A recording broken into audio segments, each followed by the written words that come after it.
Halo, selamat datang di video pembelajaran AIK 3. Perkenalkan, nama saya Abdul Syahril, mahasiswa Sistem Informasi semester 3, Fakultas Teknik dan Ilmu Komputer, Universitas Muhammadiyah Pontianak. Pada kesempatan kali ini, saya ingin membahas topik yang cukup menarik, yaitu sejarah kedatangan bangsa baru ke Nusantara dan dampaknya terhadap kehidupan umat Islam di Indonesia. Topik ini penting karena melalui sejarah ini kita dapat memahami bagaimana penjajahan Barat tidak hanya membawa perubahan politik dan ekonomi, tetapi juga memengaruhi kehidupan keagamaan umat Islam. Nah, dan dari sanalah muncul gerakan pembaruan Islam, salah satunya adalah Muhammadiyah. Oke, jadi sejak abad ke-13, Nusantara sudah dikenal sebagai negeri rempah-rempah, penghasil cengkeh, pala, lada, dan kayu manis yang sangat dibutuhkan di Eropa. Pada tahun 1453, Konstantinopel jatuh ke tangan Turki Utsmani, memutus jalur dagang Asia Eropa yang sebelumnya dikuasai oleh pedagang Arab dan India. Bangsa-bangsa Eropa pun berlomba-lomba mencari jalur baru menuju Asia, langsung ke sumber rempah-rempah. Dorongan mereka ini dikenal dengan semangat 3G atau 3G, yang dimana yang pertama itu gold, yaitu mencari kekayaan dan sumber dagang baru. Kemudian glory, yaitu mencari kejayaan dan kekuasaan. Dan yang ketiga itu gospel, yaitu menyebarkan agama Kristen ke wilayah timur. Dengan dukungan teknologi pelayaran modern seperti kompas, peta navigasi, dan kapal besar, mereka memulai ekspedisi besar-besaran yang akhirnya membawa mereka ke Nusantara.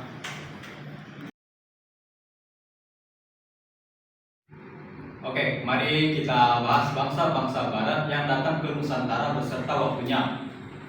Yang pertama itu ada bangsa Portugis tahun 1512. Bangsa Portugis menjadi bangsa yang pertama datang ke Nusantara setelah menaklukkan Malaka pada tahun 1511. Mereka berlayar ke Maluku pada tahun 1512, dipimpin Antonio de Abreu dan Francisco Serrao. Tujuannya jelas, untuk memonopoli perdagangan rempah-rempah. Namun, kehadiran mereka menimbulkan perlawanan dari kerajaan Ternate dan Tidore, yang pada akhirnya Portugis berhasil diusir dengan bantuan Belanda. Yang kedua, ada bangsa Spanyol tahun 1521. Bangsa Spanyol datang tak lama setelah Portugis. Ekspedisi mereka dipimpin oleh Ferdinand Magellan, yang kemudian sampai di Tidore pada tahun 1521. Tujuannya sama, untuk mencari rempah-rempah dan menyebarkan agama Kristen. Karena terjadi perebutan wilayah dengan Portugis, kedua bangsa ini menandatangani perjanjian Saragossa pada tahun 1529 yang membagi wilayah pengaruh mereka di Asia. Yang ketiga ada bangsa Belanda tahun 1596. Bangsa Belanda datang ke Banten pada tahun 1596, dipimpin oleh Cornelis de Houtman. Awalnya hanya berdagang, tapi kemudian mereka mendirikan VOC pada tahun 1602, sebuah perusahaan dagang raksasa yang juga menjalankan fungsi pemerintahan dan militer. Nah, setelah VOC bubar pada tahun 1799, Belanda secara resmi menjajah Indonesia hingga tahun 1942. Masa penjajahan Belanda adalah masa paling panjang dan berpengaruh dalam sejarah bangsa kita. Bangsa yang keempat adalah bangsa Inggris tahun 1601.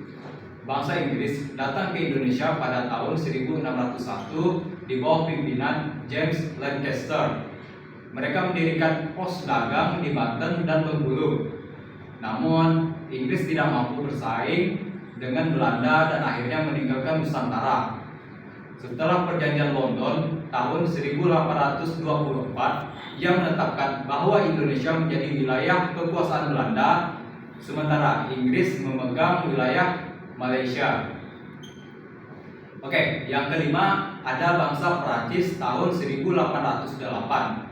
Meskipun Prancis tidak datang langsung untuk berdagang, pengaruhnya terasa pada masa kekuasaan Napoleon Bonaparte di Eropa. Saat itu, Belanda berada di bawah kekuasaan Prancis, dan wilayah jajahan Belanda di Indonesia pun secara otomatis ikut terpengaruh. Prancis mengangkat Herman Willem Daendels sebagai Gubernur Jenderal Hindia Belanda pada tahun 1808 sampai tahun 1811. Daendels dikenal dengan kebijakan kerasnya, namun juga meninggalkan warisan besar berupa pembangunan jalan raya pos dari Anyer sampai Panarukan sepanjang 1000 km. Sayangnya, pembangunan itu dilakukan dengan sistem kerja paksa atau yang kita kenal itu kerja rodi yang sangat menyengsarakan rakyat Indonesia. Periode ini menunjukkan bahwa kekuasaan asing selalu membawa penderitaan bagi rakyat, sekaligus menumbuhkan semangat perlawanan dan kesadaran untuk memperjuangkan keadilan.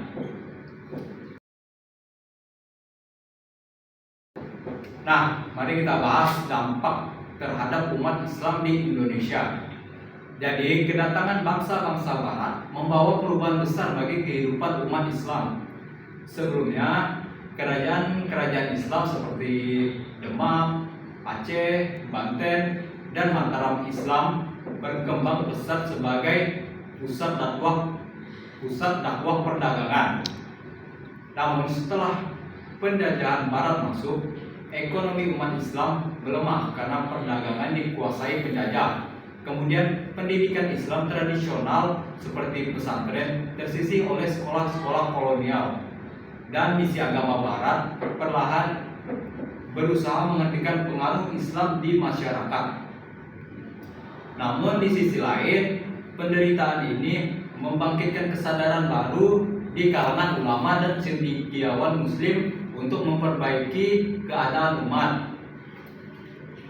Oke, untuk materi selanjutnya yaitu Gerakan Muhammadiyah dan Kebangkitan Islam. Dari kondisi yang tadi itulah muncul tokoh pembaru Islam besar, yaitu Kiai Haji Ahmad Dahlan, pendiri Muhammadiyah pada tahun 1912 di Yogyakarta. Beliau menyadari bahwa penyebab kemunduran umat adalah yang pertama itu kurangnya pendidikan dan ilmu pengetahuan, kemudian banyaknya praktik keagamaan yang menyimpang dari ajaran Islam, dan lemahnya semangat kemandirian umat. Melalui kemuhammadiyahan, Kiai Haji Ahmad Dahlan berjuang untuk memurnikan ajaran Islam sesuai Al-Quran dan As-Sunnah, kemudian membangun sistem pendidikan umat Islam modern, dan meningkatkan kesejahteraan umat melalui amal usaha seperti sekolah, rumah sakit, dan panti asuhan. Gerakan ini menjadi bentuk perlawanan intelektual dan spiritual terhadap penjajahan Barat, bukan dengan senjata, tetapi dengan ilmu, iman, dan amal.